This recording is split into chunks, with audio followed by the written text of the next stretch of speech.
Okay, now we're going to switch gears a little bit. We're still going to be evaluating our functions here, but this time we're going to be putting those answers in a graph as well.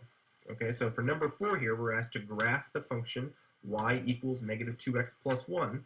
And anytime we're doing a graph, we're always going to make a table of values. And that's going to look just like what we have below. I'm always going to have you do 3 columns for a table of values. In the first column, you're going to put your x values, or your input values. And so what I've done here is I've just chosen 5 numbers that are pretty common when you're plugging in numbers and doing a graph. Okay, negative 2, negative 1, 0, 1, and 2 are many times what you're going to use. Okay, because they're very small numbers and they're very easy to compute when you're doing your order of operations. In the middle column, you're going to write down your function rule, then you're going to show your work and your substitution steps. And in the far right column, you're going to show your output values for each of these inputs. So let me show you how this works for number 4. So I'm going to compute the output for each of these 5 inputs. So when I plug in a negative 2, first of all, to my function rule, I get this. I get negative 2 times negative 2 plus 1. And so that's going to be equal to positive 4 plus 1, which is equal to positive 5. So my output when I plug in negative 2 is positive 5, and now I'm going to graph that point on my coordinate plane over here. Negative 2, 5 would be 2 left from the origin and 5 above, which would be right there. Okay, and now I'm going to do the same thing for the point negative 1. Then I'll do the same thing for the x-coordinate of 0, and then for the x-coordinate of positive 1, and finally the x-coordinate of positive 2. Okay, so when I plug in a negative 1 up here, negative 2 times negative 1 is positive 2, plus 1, we get positive 3. So now I have the point negative 1, negative 3, which would be 1 left from the origin and 3 up, so right here. When I plug in 0, I get negative 2 times 0, which is 0, plus 1, which is positive 1, so I have the point 0, 1 now. When I plug in positive 1, I get negative 2 times 1, which is negative 2, plus 1, so I get negative 1. So now I have the point 1, negative 1, which is 1 right and 1 down from the origin. And then finally, when I plug in positive 2, I get negative 2 times 2, which is negative 4, plus 1, which is negative 3. So I have the point 2, negative 3, which is 2 right and 3 down from the origin. And so these points right here are just 5 different points for this entire function rule. What I'm going to do here is I'm just going to connect my dots, and I should get a line for this one. You can see these points form a line, and if I wanted to, I could have chosen different x values. I could have picked, for instance, the x value of positive 3, and that point, when I plug it into my function, should have given me an output value of negative 5, okay, because the point 3, negative 5 is on this line. Okay, so you can pick different x values other than negative 2, negative 1, 0, 1, and 2 when you're doing these graphs here. I just suggest using these 5 x values because they're typically the easiest to plug in. Okay, so again, I'm going to list the steps to graphing a function down here. This is exactly what I did here in example 4. So your first step is going to be to make a table of values, and then you're going to pick 5 different x values, again, which are your inputs to plug into or substitute to the function. And again, I said it helps to pick values that are close to 0. So negative 2, negative 1, 0, 1, and 2 would work.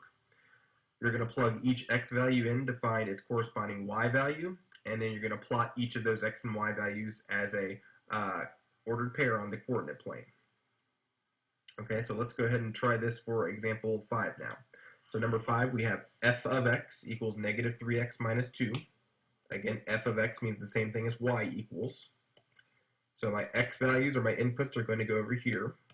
I'm going to show my work in the middle column, and then over here I'm going to put my output or my y values. So I'm going to pick, just like for number 4, x values of -2, -1, 0, 1, and 2.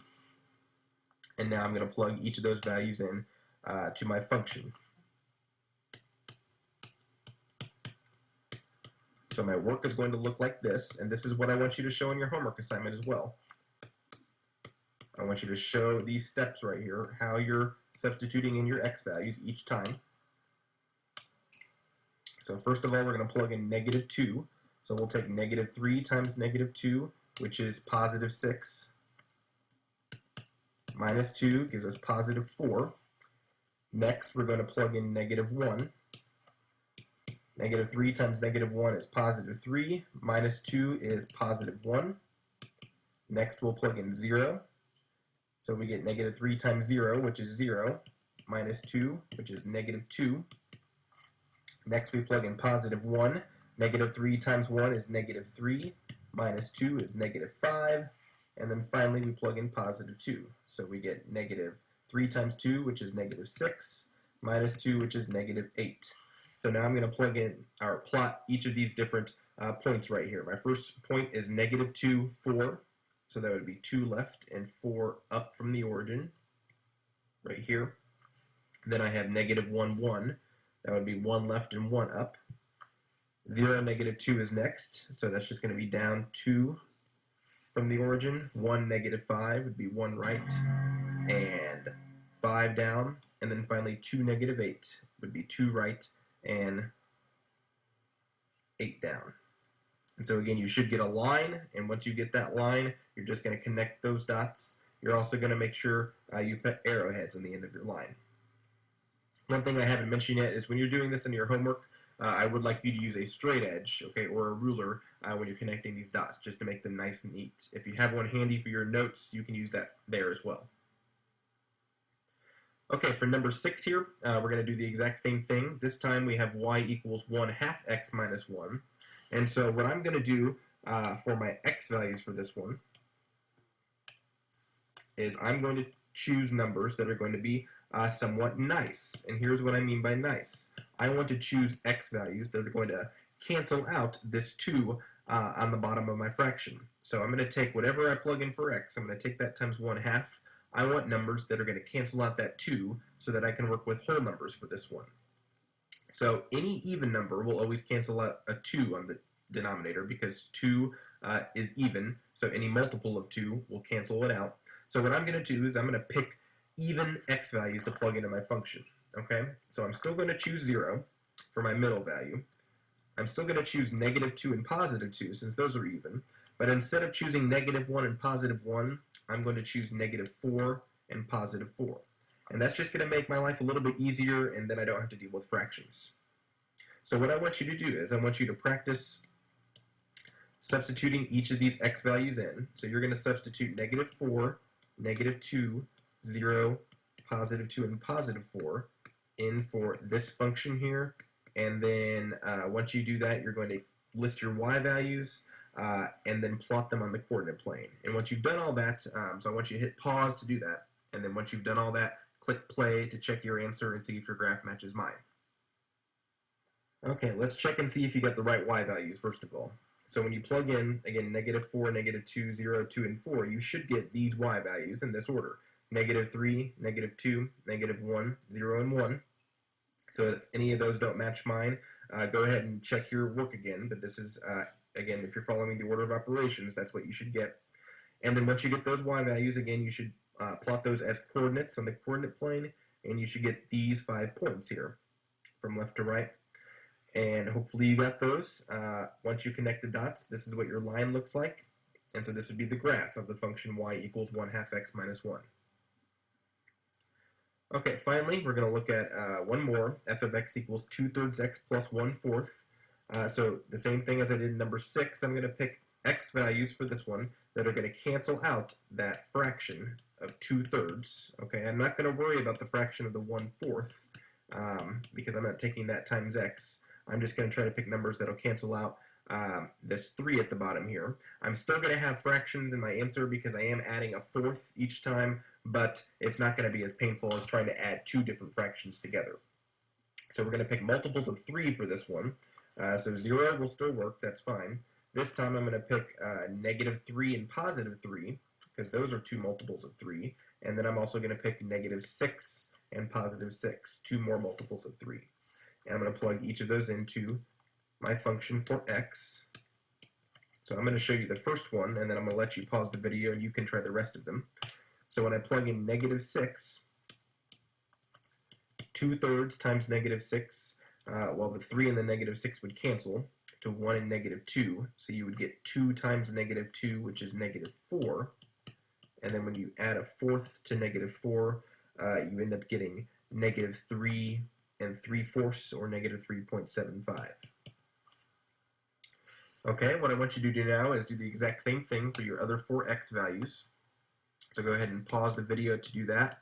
And then once you get those y values, you can go ahead and plot them on the coordinate plane. And then once you're all done, click play again to check your answer to see if it looks okay. Okay, so this is what your graph should look like for number 7. When you plug in your other 4x values, you should get negative 1 and 3/4, positive 1/4, positive 2 and 1/4, and positive 4 and 1/4. So again, double check your work if you did not get those. And then when you plot each of those points, they're going to be a little bit off of a nice actual normal whole number point, just because you've got some 1/4 and 3/4 in there. But you can approximate as best you can, and this should be close to the points that you get. So hopefully, again, you got another line. Once you get those 5 points and they're in the right spot, you just want to connect the dots and make sure you use arrowheads on the end. Okay, so if there's anything in this video that you need to rewatch, feel free to do so. Write down some questions to ask me the next time you see me. And until then, have a nice day. You're all wonderful people. Take care.